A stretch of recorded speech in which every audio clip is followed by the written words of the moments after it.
Okay, as you see, they pulled the forms off the foundation the other day. And what we're going to do today is we are going to do some waterproofing on the foundation. This is a 10-inch poured solid wall. The basement will be a finished basement. So technically, this would be enough R value for our foundation, and I wouldn't have to add any insulation to it. But I am going to add some 1/2-inch insulation to it anyway, just for extra protection.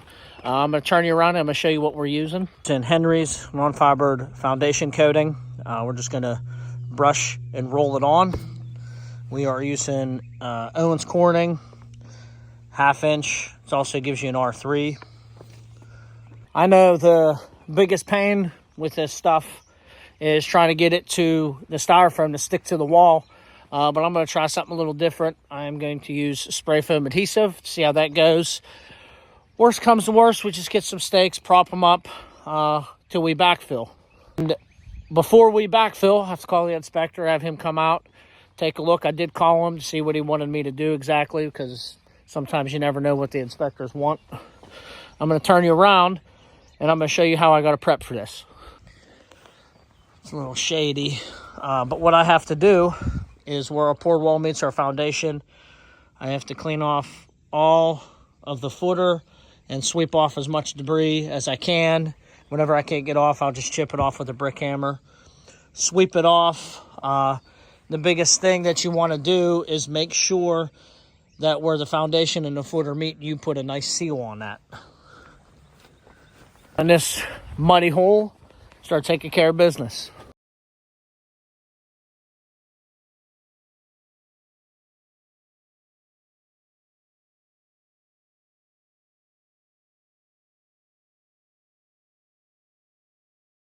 Well, note to self, if you are going to be getting into a hole, you should probably be prepared and have some muck boots or waterproof boots of some sort, or a plank or something. But I didn't do that, so I'm going to have to just deal with wet feet. This stuff can get pretty thick, so what I'm going to do is I have the drill with the mixer. I'm going to mix this up before we get going. Try to loosen it up so it's a little bit easier to spread. I brought it out here yesterday, so it sat in the sun for a little bit. Sat in the sun for a little bit today. Hopefully it's loose enough to spread nice and easy.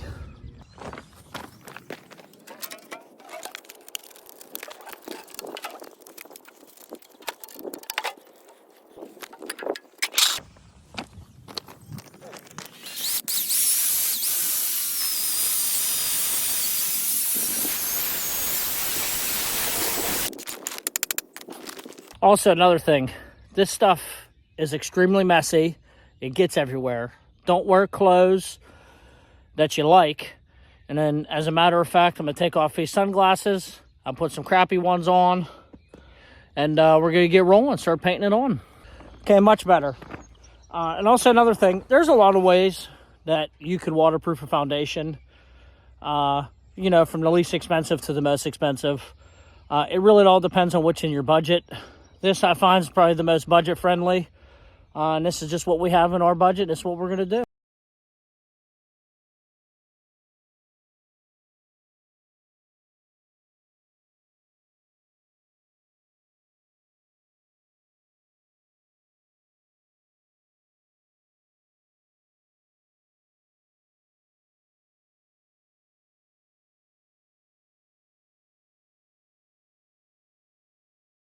Of course, I'm a little messy, not wearing any gloves or any kind of protection like a dummy. But either way, what we got going on the side is we pop the chalk line to where our grade's going to be, and then we're just going to paint from the chalk line down below our grade. And it's going to come down. I'm going to see it, but I got a chalk line down to where our grade, and then we'll paint all the way down the existing and do the same on the other side. Pretty much all done. Shit all over my hands. And the glue did not work. The spray foam did not work. We just went with putting it on there and propping it up. And kind of just got some scrap wood and propped it up. It'll stay up there long enough for us to backfill, and then it'll stay on there permanently. That will be it for our waterproofing today. A little messy, but all in all, went pretty well, pretty smoothly today. It was hot, so it went on pretty easy. And for our next video, we'll be starting framing. And a question for everybody. If anybody knows a better way to make his styrofoam stick to this tar, just shoot it in the comments and let me know.